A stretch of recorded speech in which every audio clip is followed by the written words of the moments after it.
অর্থাৎ বাড়ি বাড়ি গিয়ে যেখানে ফর্ম বিলি করার কথা সেখানে বাস স্ট্যান্ডে বসে কি করছেন এই প্রশ্ন তুলছেন এলাকার মানুষ। তবে শুধুমাত্র দুর্গাপুরের এই ঘটনাই নয়, যোধপুর গার্ডেন সেখানেও বিএলওর ভূমিকা নিয়ে প্রশ্ন তৈরি হলো। তার কারণ দেখা গেল যে চায়ের দোকানে ফর্ম নিয়ে হাজির ওই বিএলও এবং বাড়িতে বাড়িতে না গিয়ে তৃণমূলের হয়ে কাজ করছেন বিএলও, এমনই অভিযোগ করেছে বিজেপি। যদিও পাল্টা তৃণমূলের বক্তব্য যে এলাকার মানুষ তো অন্য কথা বলছে।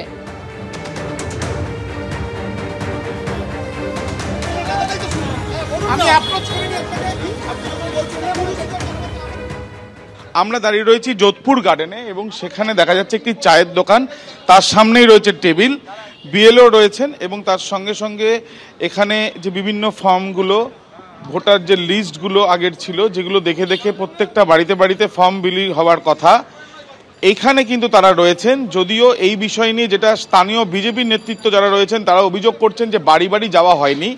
আমরা কথা বলেছিলাম বিএলওর সঙ্গে, তিনি কিন্তু অভিযোগ অস্বীকার করে তিনি জানাচ্ছেন যে আমি সমস্ত বাড়ি বাড়ি গেছিলাম। এখানে প্রতিনিধিরাও রয়েছেন, আপনি সমস্ত বাড়ি বাড়ি যাননি বলে বিজেপির অভিযোগ। এই ব্যাপারে আমি কি বলতে পারি, আমি কিন্তু হাউস টু হাউস ভিজিট আমি করেছি, প্রত্যেকজনের বাড়িতে করেছি। জাস্ট কয়েকজনের আছে, ওরা বলছে যেহেতু একসাথে দিতে, তৃণমূল কংগ্রেসের থেকে পলিটিক্যাল ভাবে কোনো এইসব কিচ্ছু আনাবার ব্যাপারে, বুঝতে পেরেছেন? সকাল 10টা থেকে উনি পৌঁছাচ্ছেন এখানে, ওইখানে সিসিটিভি আছে, আমার কাছে ভিডিও আছে। সকালবেলা একজন ফেসবুক লাইভ করেছে, সেই কি বলছে? মিথ্যা কথা বলছে উনি। সেটা উনি এটা পাসনি। আমি ইলেকশন কমিশনে কমপ্লেন দেবো, উনি শাসক দলের কাজ করছে, উনি বাড়ি বাড়ি কেন যাবে না? লোকজন যে অভিযোগ করছে, আপনি এখানে ছিলেন, এই যে একজন বিজেপির তরফ থেকে অভিযোগ এসছে, দলীয় অভিযোগ। দলীয় অভিযোগই তো বলছি, অন্য কিছু তো বলছি না। আপনার কোনো বক্তব্য আছে? আমি বলছি সাধারণ মানুষের অভিযোগ পেয়েছেন, আপনি বলুন। নিয়মই হয়নি। আপনি কি বিএলএ? কি? হ্যাঁ। কোন দলের তরফ থেকে? তৃণমূলের। ফর্ম জমা দিতে আসছে? হ্যাঁ, ফর্ম দেখাতে এসেছিল। বাড়িতে গেছিল? হ্যাঁ, বাড়িতে এসেছিল। হ্যাঁ, বিএলও বাড়িতে গিয়ে, বাড়িতে গিয়েছে। এই যে বিএলও বাড়িতে গেছিল বলছে, ওদিক দিয়ে বাড়িতেই আসে। বিএলও বাড়িতে গেছে।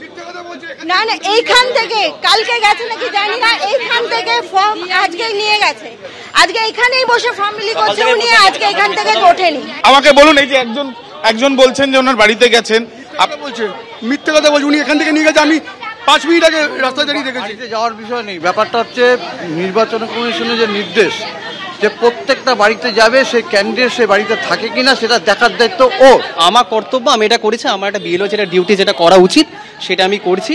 এখানে জাস্ট ফর দ্য ইজ, এখানে যাতে অ্যাসেম্বল হতে পারে তার জন্য কয়েকজনে 5-10 মিনিট আমি কাজটা করে দিই।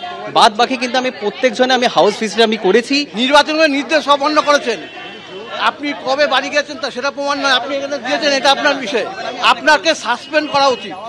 আমি আপনার ইসিকে রিপোর্ট পাঠাবো আপনার ছবি দিয়ে। আপনার যেহেতু নম্বর যখন আসেনি, বসার কথাই না, না বসার কথাই না। আপনার নম্বর আসলে আমি আপনার হাউসটা আমি ভিজিট করতাম।